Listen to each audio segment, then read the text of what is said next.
the question is, what are the major health complications associated with intractable anorexia nervosa would be?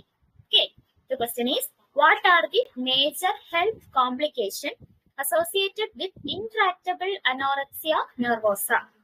And the options are, number 1, cardiac dysrhythmias resulting to cardiac arrest, glucose intolerance resulting in protracted hyperglycemia, endocrine imbalance causing amenorrhea, and decreased metabolism causing cold intolerance.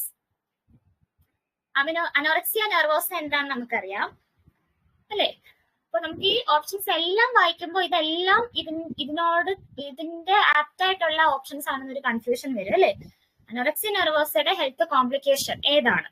Okay, നമ്മൾ എല്ലാം വായിച്ചു പോകുമ്പോൾ yes, cardiac dysrhythmias, there may be the chance, glucose intolerance because prolonged ഫാസ്റ്റിങ്ങും അതുപോലെ തന്നെ vomiting ഒക്കെ അവര് induce ചെയ്യുന്നത് കൊണ്ട് ഹൈപ്പോഗ്ലൈസീമിക്കിലേക്കൊക്കെ പോകാൻ ചാൻസ് ഉണ്ട്. Amenorrhoea, of course amenorrhoea anorexia നെർവോസയുടെ ഒരു ടിപ്പിക്കൽ ക്ലിനിക്കൽ ഫീച്ചർ ആണ്.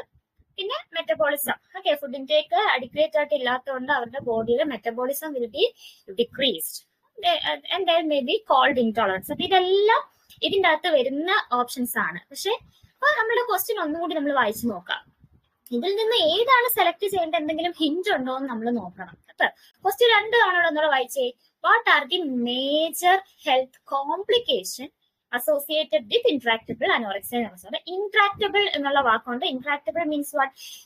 The condition is not at all responding to any treatment. Okay, psychotropic treatment ആയാലും സൈക്കോതെറാപ്പീസ് ആയാലും കൗൺസിലിംഗ് ടെക്നിക്സ് എന്തായാലും ഇൻട്രാക്റ്റബിൾ ആയിട്ടുള്ള അനോറക്സിയ നെർവോസയാണ്. And we have to select a major health complication. Okay, ഇതിലുള്ള major complication ആണ് നമുക്ക് select ചെയ്യേണ്ടത്. ഇത്രയും എക്സ്പ്ലനേഷൻ ഞാൻ ഈ ക്വസ്റ്റ്യനിൽ തന്നെ തന്നു. അപ്പോൾ വേറെ ഏതായിരിക്കാം എന്ന് തോന്നുന്നുണ്ടോ? ഇനി ഓപ്ഷൻ എ, കാർഡിയാക് ഡിസ്റിഥമിയാസ് അല്ലേ?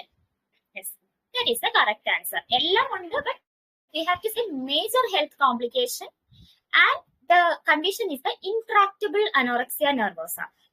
Option A, cardiac dysrhythmias is the correct answer. Okay, so the explanation why we have chosen these options, because starvation diet, okay, we anorexia nervosa patients അവര് എന്ത് ചെയ്യും, സ്റ്റാർവേഷൻ അവരുടെ ഒരു typical ആയിട്ടുള്ള behaviour ആണ്.